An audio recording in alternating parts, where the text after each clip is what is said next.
오늘 함께 주님이 알려주신 기도 첫 번째 시리즈 화평케 하는 기도, 이와 같은 제목으로 하나님의 말씀 나누기 원합니다. 본문 표기가 잘못됐으니까 밑에는 안 보셔도 돼요.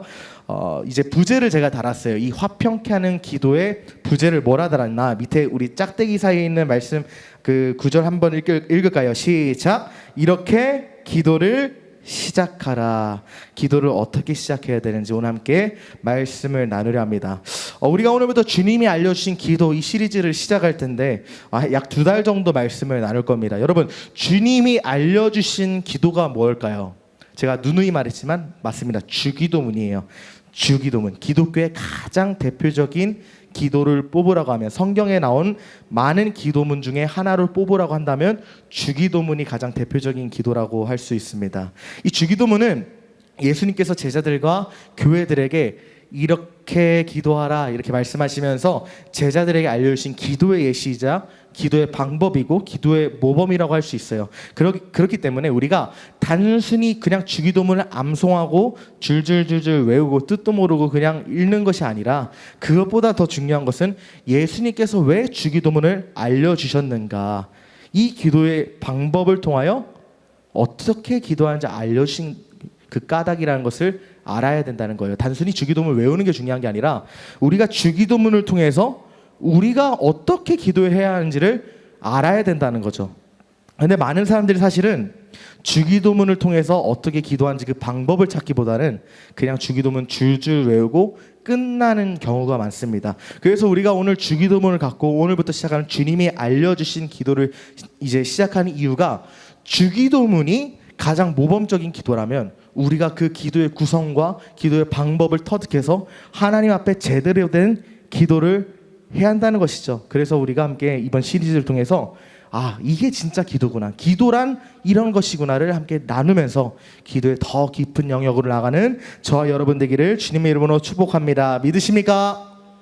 우리 청년교회는 하반기를 시작하면서 기도로 부흥하는 교회를 체험하기 원하고 고대하고 기대하고 있습니다. 기도로 부흥하기 위해서는 우리가 앞서 말했던 것처럼 어떻게 기도를 해야 하는가, 그 기도의 방법은 무엇이고 기도에 어떤 능력이 있는가를 제대로 알아야 해요. 그걸 알지 못하고 제대로 기도한다는 것은 불가능하기 때문입니다. 그래서 이제 지금부터 어떻게 기도하는가, 어떻게 기도를 시작하는가 나누겠습니다. 그래서 오늘 함께 말씀을 나눌 때 하나님의 놀라운 기적과 응답 속에서 드라마틱한 기도의 응답, 기도의 기적을 체험하는 저와 여러분 되기를 예수님의 이름으로 축복합니다. 네, 그렇게 될 줄 믿습니다. 오늘 우리가 읽은 로마서 말고 마태복음 6장이죠. 마태복음 6장에서 예수님께서 제자들에게 기도를 알려주시는 장면이 등장합니다. 정확히는 제자들뿐만 아니라 산 위에 서서 많은 이스라엘 백성들에게 너희는 이렇게 기도하라 말씀하시면서 주기도문을 알려주시는 장면이 오늘 읽은 마태복음 6장의 이야기예요. 그렇다면 예수님께서 왜 갑자기 산 위에서 설교를 하시다가 너희는 이렇게 기도하라 이렇게 기도를 알려주셨을까요? 신약 성경에서 기록된 주님이 주기도문을 알려주신 사건은 크게 2가지가 있습니다. 이제 성경에는 사실 성경에 나오지 않은 사건도 예수님께서 많이 베푸셨다고 요한복음에 나와요. 그런데 왜 적지 않았냐? 예수께서 하신 일들과 말씀들을 다 적으려면 이 세상의 책들을 다 가져와서 적어도 모자르다 했어요. 그래서 예수님께서 베푸신 사역과 기적 그리고 그 말씀들이 너무 많지만 꼭 필요한 것만 하나님께서 성경에 기록하셨다고 요한복음에 나오는데, 그렇다면 성경에서 예수님께서 주기도문을 가르쳐주신 사건은 2번밖에 없지만 성경 이외에 나오지 않은 그 수많은 사역 속에서 기도를 더 많이 알려주시지 않았을까 하는, 우리가 좀 드라마틱하고 신앙적인 상상력을 발휘할 수 있는데, 어쨌든 우리에게 하나님이 알려주신 것은 예수님 공생의 3년 동안 주기도문은 2번 이상 알려주셨다는 거예요.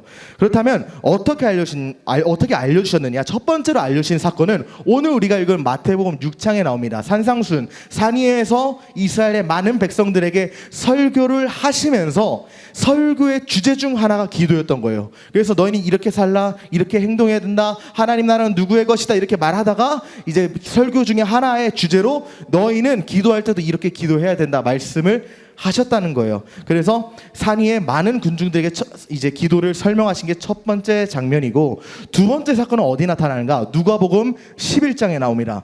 누가복음 11장에는 마태복음 6장과 다른 분위기 그리고 다른 장면이 펼쳐져요. 왜 그러느냐? 마태복음 6장에서는 수많은 군중들 앞에서 예수님께서 어떻게 기도를 해야 되는지 알려주셨잖아요. 근데 누가복음 11장에는 수많은 군중이 아니라 예수님의 제자에게만 어떻게 기도하는지를 알려주셨습니다. 그래서 우리는 주님께서 왜 이 땅에 내려오셔서 주기도문이라는 기도의 모범을 알려주셨을까? 이것을 알기 위해서는 이 두 가지 사건의 모든 말씀을 비교하면서 분석을 해야 돼요. 이 두 가지 사건을 합하여 보면 왜 예수님께서 인간들에게 기도를 알려주셨는가, 그 이유를 알 수 있다는 것입니다. 먼저 누가복음 11장에 보면 예수님이 제자들이 예수님에게 이렇게 말합니다. 예수께서 한 곳에서 기도하시고 마치심에 제자 중 하나가 여짜오되 주여, 요한이 자기 제자들에게 기도를 가르친 것 같이 우리에게도 그렇게 해주십시오. 예수님의 공생의 사역이 시작되는 시점에서 이 요한은 제자 요한이 아니라 침례 요한, 세례 요한을 말해요. 침례 요한은 많은 사람의 존경을 받는 선지자로 곽강을 받았어요. 예수님이 오시기 전에 구약의 마지막 선지자가 침례 요한이었던 만큼 얼마나 많은 사람의 존경과 사랑을 받았겠습니까? 구약의 마지막 선지자인데. 그래서 침례 요한은 선지자로 곽강받고 많은 사람의 존경을 받았는데, 얼마나 존경을 받았느냐? 침례 요한이 하나님께서 예비하신 메시아라고 생각하는 사람이 있을 정도였어요. 예수 그리스도가 아니라 침례 요한이 메시아 아닐까 오해하는 사람이 있을 정도로 그 당시 침례 요한의 위상은 대단했습니다. 그래서 이로 인해서 많은 사람들이 침례 요한을 따르기 시작했는데, 이 과정 속에서 침례 요한이 제자들에게 기도를 알려준 거예요. 그리고 그 기도를 알려준 장면들을 본 예수님의 제자들이 예수님에게 말하는 겁니다. 주님, 침례 요한은 자기 제자들에게 기도를 가르쳐 주던데 우리에게도 기도를 알려주십시오. 이렇게 제자들이 예수님에게 요청하는 겁니다. 여기서 우리가 놓치지 말아야 할 포인트가 있습니다. 제자들이 무엇을 가르쳐 달라고 했는가? 무엇을 알려달라고 했는가? 제자들은 기도하는 방법을 가르쳐 달라고 하지 않았어요. 기도를 알려달라고 했어요. 기도하는 방법이 아니라 기도를 알려달라고 했습니다. 다시 말해서 우리가 외워서 기도할 기도문을 주십시오. 이렇게 요청을 한 거예요. 왜 제자들은 기도하는 방법을 구하지 않고 자신들이 그저 외워서 따라할 기도문을 구했을까요? 당시 침례 요한을 포함한 덕망이 있다는 많은 선생들이 존재했습니다. 랍비라고 하죠. 수많은 랍비들이 존재했는데 그 랍비들은 자신이 생각하는 가장 이상적이고 성경적인 기도문을 적어서 자기 제자들에게 뿌렸어요. 그리고 이것을 외워서 모범적인 기도니까 이 기도를 따라해라. 따라하는 기도문을 외워서 이 기도만 해라. 이렇게 제자들에게 스승들이 요구했다는 거예요. 이러한 배경 속에서 제자들은 다른 스승들도 제자들한테 기도문을 주니까 우리의 선생님이신 예수님 우리에게도 기도문을 주십시오 요청한 거예요.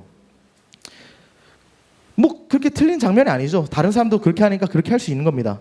그런데 우리가 여기서 잊지 말아야 할 사실이 있습니다. 암기만 해서 기도를 줄줄 외우는 것이 진짜 기도일까? 진짜 하나님 뜻일까? 하면 그렇지 않다는 거예요.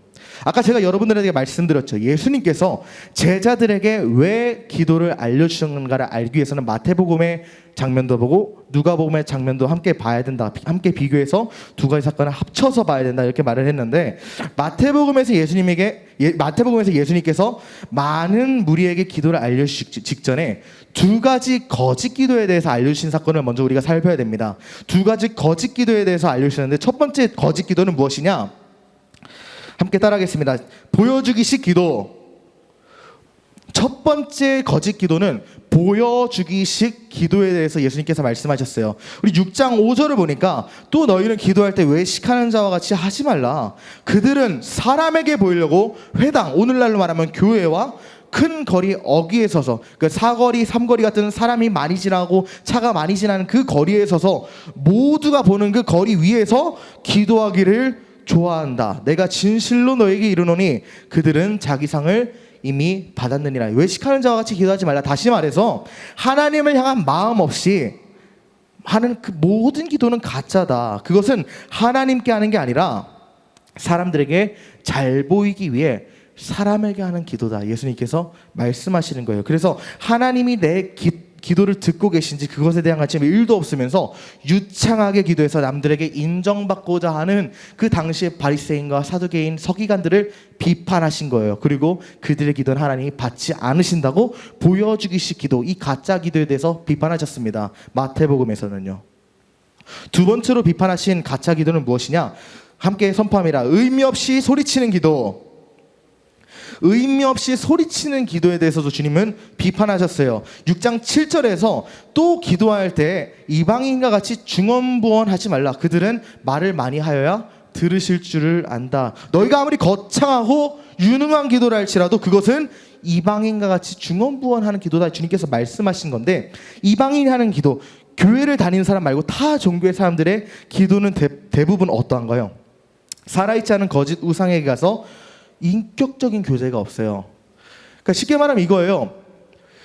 이제 교회에서 우리가 하나님께 기도할 때는 어떻습니까? 하나님, 우리의 기도를 들어주세요. 나의 기도를 들어주세요 하고 하나님과 대화를 하는데, 다른 종교에서 하는 기도는 어떻습니까? 대화가 없어요. 그냥 자기가 원하는 것을 목상과 석상 앞에 줄줄 외우는 거예요. 그러니까 의미 없이 소리를 치는 거예요. 이게 어떤 거 같냐?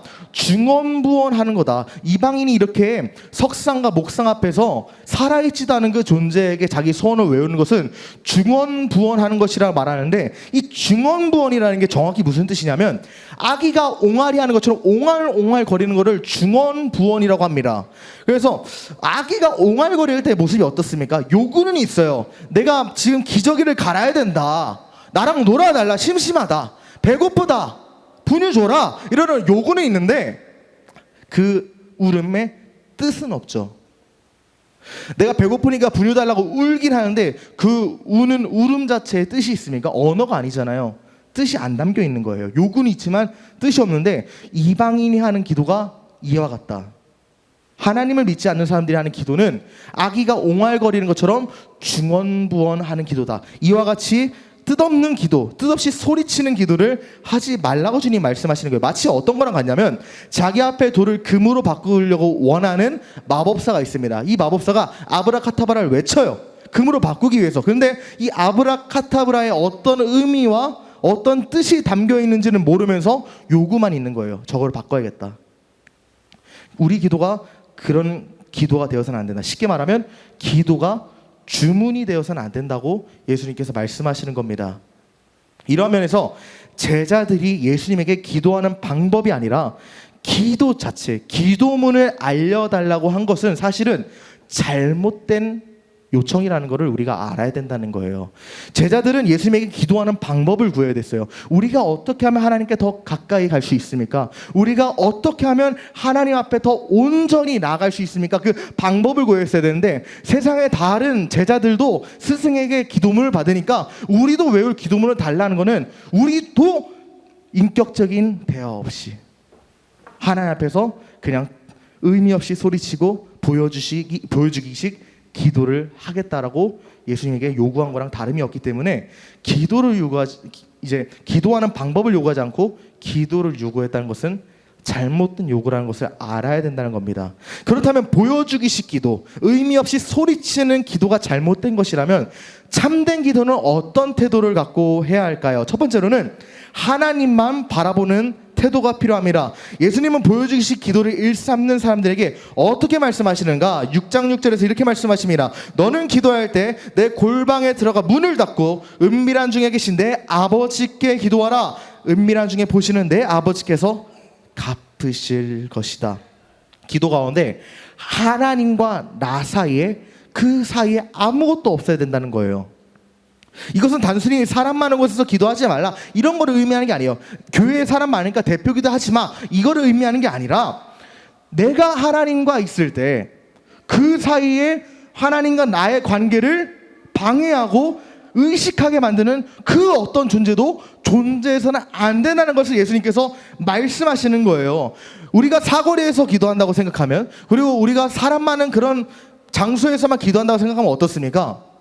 내가 저 사람한테 믿음 있는 것처럼 보여야지, 신앙 있는 것처럼 보여야지, 성령 충만한 것처럼 보이려고 미사오고 막 쓰고 그냥 성경에 나온 신학적인 단어 막 갖다 붙여가지고 유창하게 기도해야지 하는 게 가장 거짓된 기도 중에 하나라고 예수님께서 말씀하시는 겁니다. 그런데 이게 사실은 정말 두려운 사실이 뭔지 아세요? 오늘 본문에서는 내 신앙을 드러내기 위해서 유창하게 기도하는 사람들을 향해서 예수님께서 비판하시고 정죄하시지만, 이 말씀이 공동체 속에서 기도를 못하는 사람에게도 적용된다는 게 사실은 두려운 거예요. 왜 그러냐?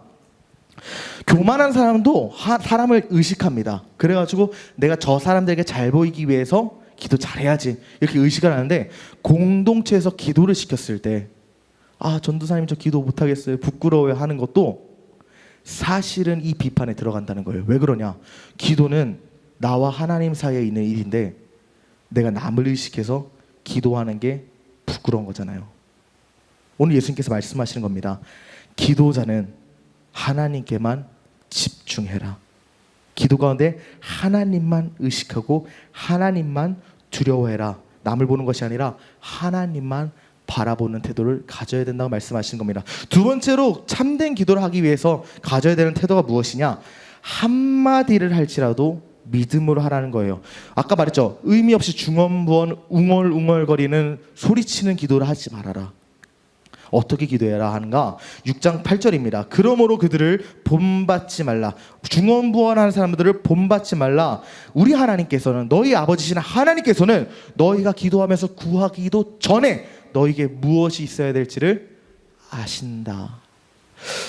유명한 순복음의 선교사님이 계십니다. 유니스 이문미 선교사님이라는 분이 계신데, 이문미 선교사님이 이제 케냐에서 선교하고 헌신해서 유명해진 것도 있지만 본격적으로 유명해지게 된 계기가 뭐냐?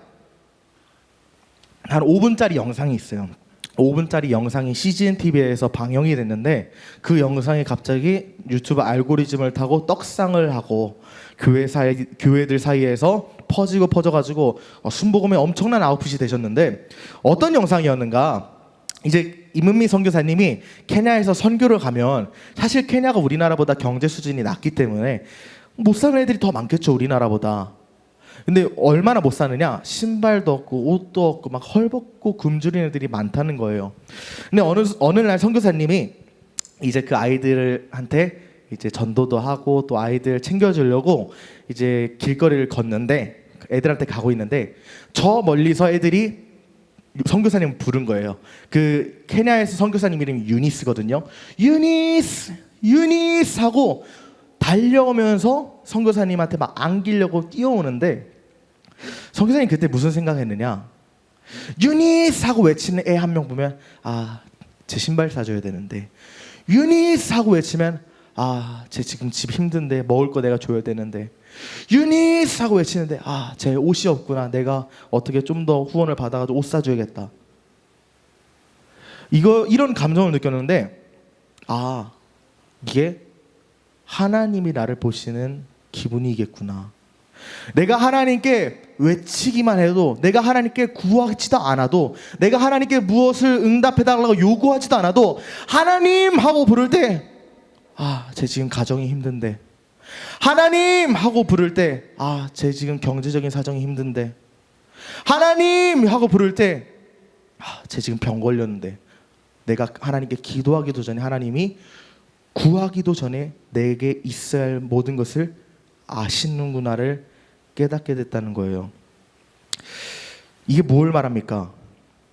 죽은 목상과 석상, 우상들 앞에서 이방인들은 어떻게 기도하나요? 소원을 줄줄줄줄 웹니다. 그래서 우리나라에도 어떤 게 있어요? 뭐 철야 정성 이런 거 있어가지고 100일철야, 1000일철야 이런 거 있잖아요. 잠 안 자고 막 밤새 가지고 기도를, 자기 소원을 줄줄줄 외는 거예요. 근데 하나님께서는 너희가 정말 그리스도인이라면, 너희가 하나님의 자녀라면 이방인들이 그렇게 줄줄줄 외는 것처럼 기도하지 말아라. 의미 없이 100마디 1000마디 하는 것보다 한마디라도 하나님을 신뢰해서 나를 찾으라. 하나님이 말씀하시는 겁니다. 우리 아버지와 온전한 관계로 대화할 때 어떻습니까? 아빠 나 이거 해줘 하고 100번 1000번 말합니까? 아니에요. 그렇지 않아요. 아버지와의 인격적인 대화 속에서 아빠 나 이거 필요해요 한마디만 해도 아빠는 들어줘요. 하나님과 우리의 관계가 그렇다는 겁니다. 내가 정성을 쌓고 이런 게 아닙니다. 기독교는 우리가 계속 오해하고 있는 게 정성을 쌓아야 된다, 열심을 해야 된다, 그렇게 오해하는데 기독교는 절대로 정성을 쌓는 종교가 아니에요. 우리가 아무리 정성을 쌓아도 하나님 앞에서, 위대하신 하나님, 우주를 창조하신 그 하나님 앞에서 우리의 열심은 보잘것없습니다. 아무리 정성 쌓아도 하찮은 거에 불과해요. 하찮은 거에 불과한데 내가 정성 쌓는다고 하나님 응답하십니까? 응답하십니까? 그렇지 않다는 겁니다. 하나님의 은혜로 응답하시는 거예요. 이방인들처럼 믿음 없이 소원을 외는 것이 아니라 한마디를 하더라도 하나님을 신뢰해야 된다. 내 기도에 응답하신다는 믿음과 신뢰로 기도해야 된다는 것입니다. 그렇다면 여러분, 하나님만 보고 한마디를 할지라도 믿음으로 하라는 것을 통해서, 첫 번째로 하나님만 바라보라, 두 번째 한마디를 할지라도 믿음으로 말하라, 이 두 가지를 통해서 우리는 무엇을 할 수 있습니까? 기도는 그저 내 상황을 바꾸기 위한 주문이 아니라 살아계신 하나님과의 관계 속에서 존재하는 소통이라는 겁니다. 다시 말해서 무엇이냐? 참된 기도는 참된 관계에 기초한 참된 소통이다. 진짜 기도는 진짜 제대로 된 하나님과의 관계 속에서 제대로 된 소통이 기도라는 거예요. 하나님이 나를 향해 어떤 생각과 계획을 품고 계시는지 모르는데, 그분의 사랑이 나를 얼마나 사랑하시는지를 모르는데 하나님과 제대로 소통할 수 있을까요? 불가능하다는 거예요. 관계가 없으면 하나님이 어떤 분이신지도 알 수 없고, 관계가 없다면, 하나님이 누군지 모른다면 그분과 제대로 소통하는 것, 다시 말해 기도하는 것이 불가능합니다. 그러므로 우리가 기도할 때 가장 먼저 해야 하는 것은 하나님과의 관계가 정립이 되어야 돼요. 이와 같은 이유 때문에 예수님은 제자들에게 기도를 알려주시면서 기도의 첫 단추는 무엇을 알려주셨는가? 하늘에 계신 우리 아버지요. 너희가 기도할 때 많은 말을 할 수 있겠지만 처음 너희가 해야 되는 말이 무엇이냐? 하늘에 계신 우리 아버지여, 이것을 고백해라. 하나님을 아버지로 모시고 그분을 찾으라. 사랑하는 여러분, 우리가 이것을 통해 알 수 있는 것이 무엇입니까? 기도는 하나님을 찾을 때 시작된다는 거예요. 다른 것으로 시작되는 게 아니라 기도의 시작은 하나님을 찾음으로 시작해야 된다는 것입니다. 모든 기도의 첫 시작을 하나님 아버지를 부르짖는 것으로 시작되어야 돼요. 우리가 기도할 때 많은 말로 시작할 수 있겠지만 그 어떤 말로도 시작하는 것이 아니라 첫 기도는 하나님께 부르짖는, 하나님 내가 나왔습니다, 하나님 나의 기도를 들어주십시오, 하나님이요 하고 하나님을 찾는 기도를 우리가 먼저 시작해야 된다는 겁니다. 그렇다면 우리가 하나님 아버지를 기도할 때 가장 먼저 찾아야 되는데, 하나님이 우리의 아버지 되신다는 것은 무엇을 의미할까요? 한번 여러분에게 물어보겠습니다. 하나님께서 원래부터 여러분의 아버지셨습니까? 원래부터 여러분이 하나님의 자녀였어요? 아니죠. 우리는 원래 하나님의 자녀가 아니었어요. 왜 그러냐? 우리는 원래 죄와 저주의 자녀였어요. 사단의 자녀였어요. 죄악의 자녀였어요. 원수 마귀의 자녀였고 죄악의 나라의 백성이었습니다. 우리는 하나님의 자녀가 아니에요. 우린 타락해서 하나님께 갈 수 없는 더러운 존재입니다. 한 사람이라도 죄를 짓지 않는 존재는 세상에 존재하지 않아요. 한 번이라도 죄를 지으면 죄와 어둠의 백성입니다. 우리는 하나님께 나갈 수 없는 썩어 문드러진 존재예요. 그런데 우리가 어떻게 하나님을 아버지라 부를 수 있는가? 예수 그리스도의 피 묻은 복음이 우리를 하나님의 자녀로 입양했다는 겁니다. 로마서 8장 1절에서 4절 이렇게 말합니다. 그러므로 이제 그리스도 예수 안에 있는 자에게는 결코 무엇이 없다, 정죄함이 없다. 이는 그리스도 예수 안에 있는 생명의 성령의 법이 죄와 사망의 법에서 너를 해방하였다. 율법이 육신으로 말미암아 연약하여 할 수 없는 그것을 하나님은 하시나니 곧 죄로 말미암아 자기 아들을 죄 있는 육신의 모양으로 보내어 육신의 죄를 정하사 육신을 따르지 않고 그 영을 따라 행하는 우리에게 율법의 요구가 이루어지게 하려 하심이라. 예수 안에 있는 우리는 결코 정죄함이 없는데 왜 예수 안에 있을 때만 내 죄가 사라집니까? 왜 예수 안에 있을 때만 내가 죄 없는 사람을 취급받습니까? 왜 예수 안에 있을 때만 내 죄가 깨끗하게 씻겨지란 말이에요. 다른 세상에 수많은 이방의 신들이 있다고 말하는데, 많은 우상들이 존재하고 세상에서 이 신이 참이다라고 말하는 신들이 많은데 왜 예수 안에 거해야만 내가 의인이 되는가? 이것을 알기 위해서는 우리가 많이 나눴지만 율법과 복음의 관계를 나눠봐야 돼요. 율법과 복음이 어떤 관계가 있는가를 살펴봐야 합니다. 여러분, 우리가 율법, 다른 말로 하면 하나님의 말씀을 통해서만 구원받을 수 있습니까? 우리가 하나님의 말씀으로 구원받을 수 있어요? 반은 맞고 반은 틀려요. 왜 그러냐? 우리는 하나님의 말씀으로 구원받을 수 있습니다. 왜 그러냐? 하나님의 말씀에는 조건부 구원이 있어요. 너희가 이것들을 다 행해 지키면 내가 구원해 줄게라는 조건이 붙어 있어요. 그래서 성경에 나오는, 제가 저번에 말했죠, 율법이 몇 개라고요? 365개가 하라. 그리고 이제 몇 개였는지 정확히 기억이 안 나는데 하지 말라가 우리 몸의 뼈에 마디게스라고 했어요. 그래서 우리의 전 삶을 다해서 모든 순간순간에 하나님의 말씀을 다 지켜 행하면 너희가 의인으로 인정받아서 하나님께서 구원하실 것이다. 하나님의 말씀대로 살면 내가 구원해 줄게라는 그 언약의 구약이 있었는데, 우리가 정말 하나님의 말씀을 다 지켜서 구원받을 수 있는 존재입니까? 진짜 말씀만으로 구원받을 수 있는 의로운 존재입니까? 아니요. 우리는 그렇게 하지 못해요. 불가능합니다. 왜 그러냐? 우리의 행함에는 한계가 있기 때문이에요. 도덕적으로 흠없이 사는 것도 우리는 불가능한데, 다시 말하면 세상의 기준에서도 말하면 우린 기준 미달입니다. 한 번도 죄를 저지르지 않은 사람 없기 때문에 세상의 도덕에서도 우린 기준 미달인데, 의로우신 하나님, 세상과는 비교할 수 없는 의로우신 하나님의 기준에 근거해서 의롭게 산다는 것? 말이 되지 않아요.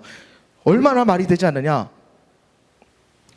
세상의 법에서는 내가 음란한 생각을 하는 건 죄가 아니에요. 음란한 행동을 하면 죄가 돼요. 하지만 하나님 말씀하시죠. 여자를 보고 음란한 생각만 해도 너는 간음한 사람이다. 절대적이고 그렇게 철저한 도덕적인 그 기준에 우리는 도달할 수 있습니까? 잠깐은 가능하겠지만 모든 순간 우리의 온몸과 마음을 다해서 하나님의 말씀에 순종하고 죄 짓지 않고 우리의 행위를 통해 구원받는 것은 불가능해요. 율법을 통해서는, 하나님의 말씀을 통해서는 내가 얼마나 죄인인지를 깨달을 뿐이지 하나님의 말씀 그것만으로 구원받을 수가 없습니다. 그래서 말하는 거예요. 로마서 8장 3절을 보니까 율법이 육신으로 말미암아 연약하여 할 수 없는 그것을 이렇게 말합니다. 인간이 죄인이라서 하나님의 말씀을 지켜 스스로 구원받을 수가 없다. 이러한 인간들 앞에서 율법이 나약해진다는 거예요. 율법은 강합니다. 율법은 하나님의 말씀이기 때문에 구원을 시킬 만한 능력이 있는데, 그 능력에 비해 우리의 죄성이 너무 강해서 율법이 인간의 죄성 앞에서 구원의 능력을 발휘하지 못하고 나약해진다. 인간들이 하나님의 말씀을 실천할 능력이 없기 때문에 율법이 육신을 말미암아 연약해진다는 겁니다. 그런데 이렇게 말하는 거예요. 그것을 누구나 하신다. 구원을 누구나 하신다. 율법은 못하지만 하나님은 하신다. 곧 죄로 말미암아 자기 아들을 죄 있는 육신의 모양으로 보내어 육신의 죄를 정하사 육신을 따르지 않고 그 영을 따라 행하는 우리에게 율법의 요구가 이루어지게 하려 하셨다. 율법의 종이자 죄의 자녀였던 우리를 그리스도의 피 묻은 복음이 구원하사 율법을 다 지킨 자 의인으로 취급하신다는 거예요. 그런데 단순히 우리를 의인으로 취급하는데 그치지 않습니다. 14절 15절은 이렇게까지 말합니다. 무릇 하나님의 영으로 인도함을 받는 사람은 곧 하나님의 아들이라. 너희는 다시 무서워하는 종의 영을 받지 아니하고 양자의 영을 받아서 우리가 하나님을 아빠 그리고 아버지라고 부르짖는다. 우리의 죄를 씻으시고 더 나아가 우리를 하나님의 아들과 딸이요 그리스도와 동일한 하나님 아버지의 상속자, 그 유산을 물려받을 상속자, 다르게 말하면 왕의 왕자로 그리고 공주로 삼으신다는 거예요.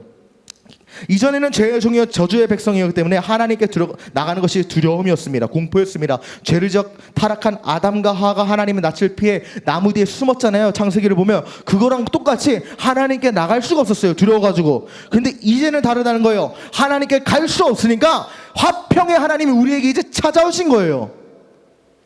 세상의 많은 종교에는 신의 경지까지 올라가야 된다고 합니다. 불교에서 뭐라고 말합니까? 해탈하라고 하죠. 근데 사람이 해탈할 수 있어요? 불가능해요. 우리는 평생 생로병사에 놓여있고 죽음을 맞이할 수밖에 없어요. 생로병사를 초월한 사람이 없는데 어떻게 해탈합니까? 한국 불교가 우리나라 오면서 이제 대승불교잖아요. 대승불교가 사실은 원래 불교 교리랑 많이 바뀌었어요. 원래 진짜 불교는 대승불교가 아니라 석가모니가 주장한 불교는 소승불교에 가깝습니다. 근데 그 불교가 어떤 거냐? 지금 우리나라에 있는 대승불교는 종교잖아요. 근데 원래 석가모니가 주장한 불교는 종교가 아니라 철학이었어요. 그래서 어떻게까지 석가모니가 대답을 하냐? 우리 뭐 금강경이나 뭐 그런 아니면 뭐 갑자기 기억이 안 나네요. 불교의 그런 경전들이 있잖아요. 그런 경전과 석가모니의 초기 말씀이라고 여겨지는 화엄경과 말씀이 다른 거 아세요? 가장 불교의 경전 중에서 오래됐다고 여겨지는 화엄경과 우리나라 불교가 보는 경전이 달라요. 어떻게 다르냐? 우리나라 불교가 보는 경전에는 석가모니가 미래를 알고 그리고 해탈을 알고 윤회를 알고 내세를 압니다. 근데 가장 초기에 썼다고 여겨지는 화엄경에서는 제자들이 석가모니에게 이렇게 말해요. 선생님, 우리가 죽어서 어떻게 됩니까? 했는데 석가모니가 우주말로 어떻게 말하느냐? 야, 지금 살아가는 것도 모르겠는데 죽은 걸 내가 어떻게 하냐? 이렇게 말해요. 석가모니는 살면서 한 번도 윤회를 주장한 적이 없고 오히려 윤회를 혐오한 사람이었습니다. 왜 그러냐?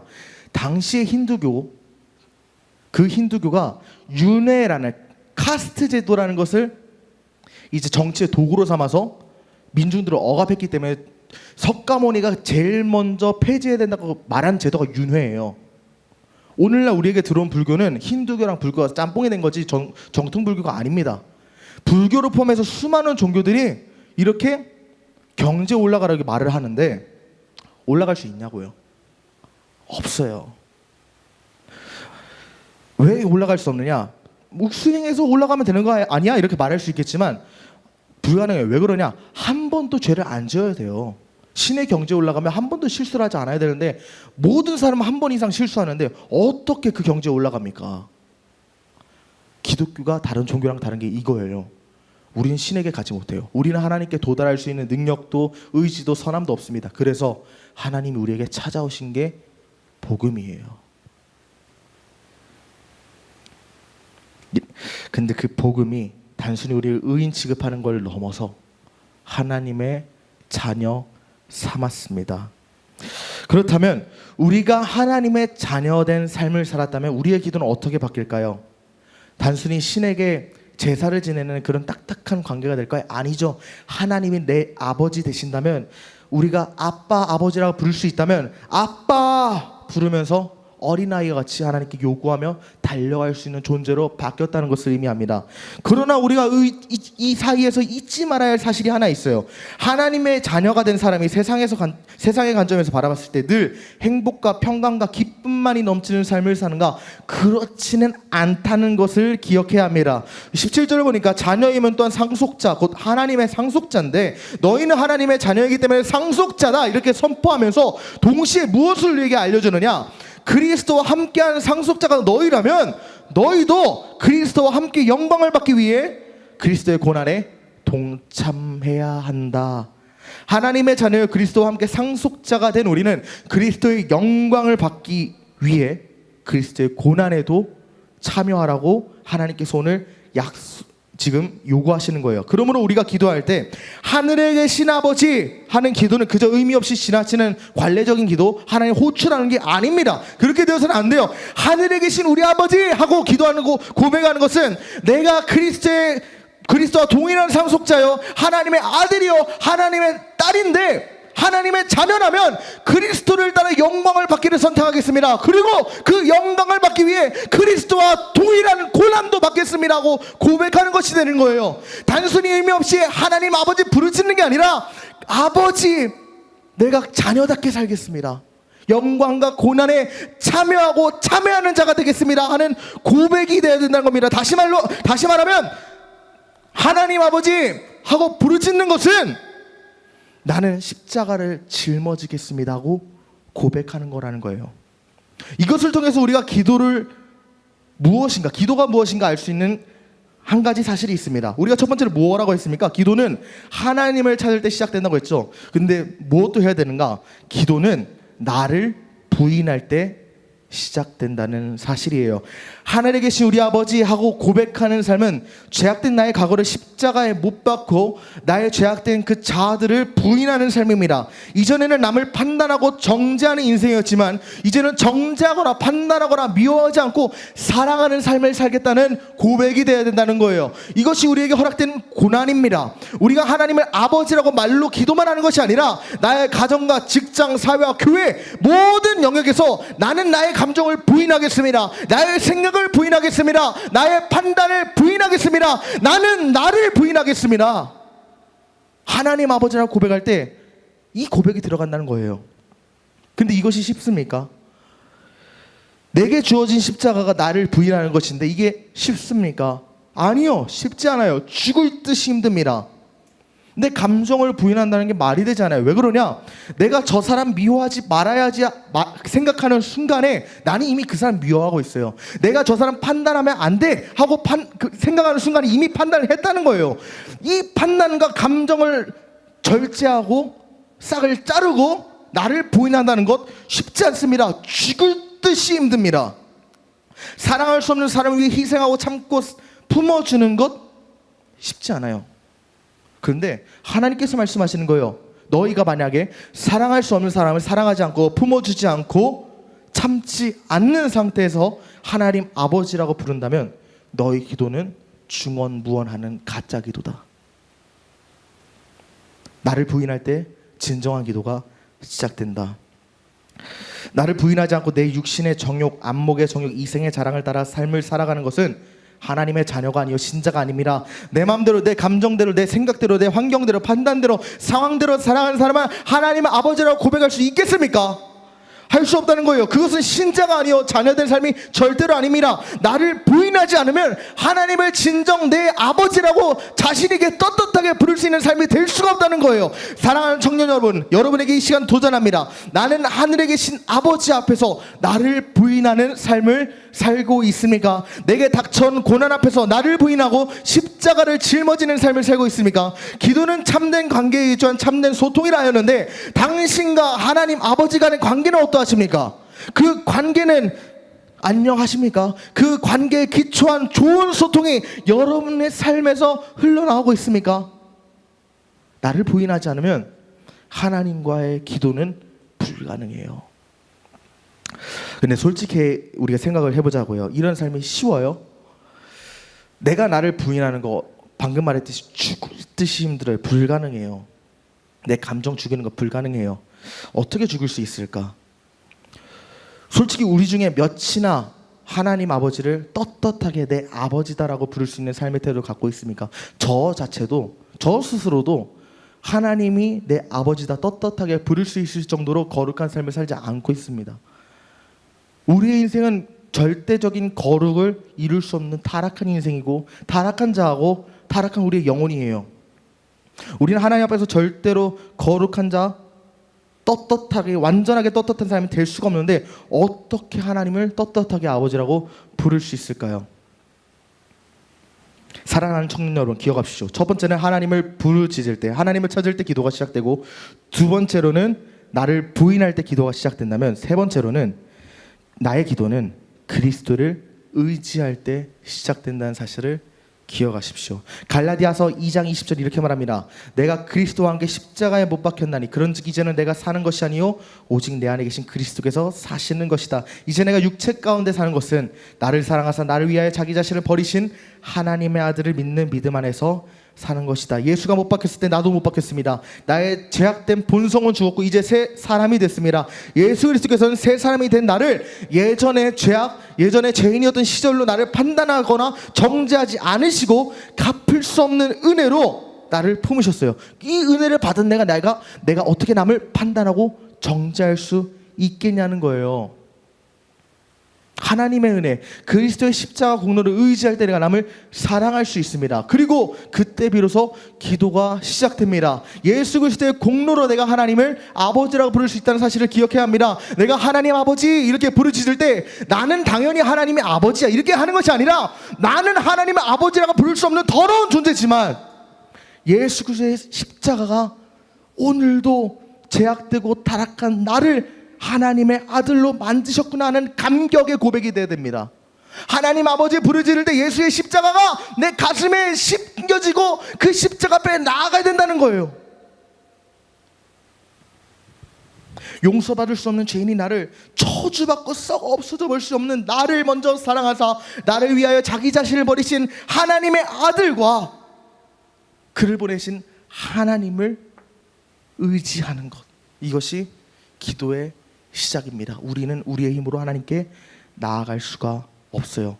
예수 그리스도를 의지하여 나를 부인하십시오. 그때 당신의 기도가 시작됩니다. 말씀을 정리하겠습니다.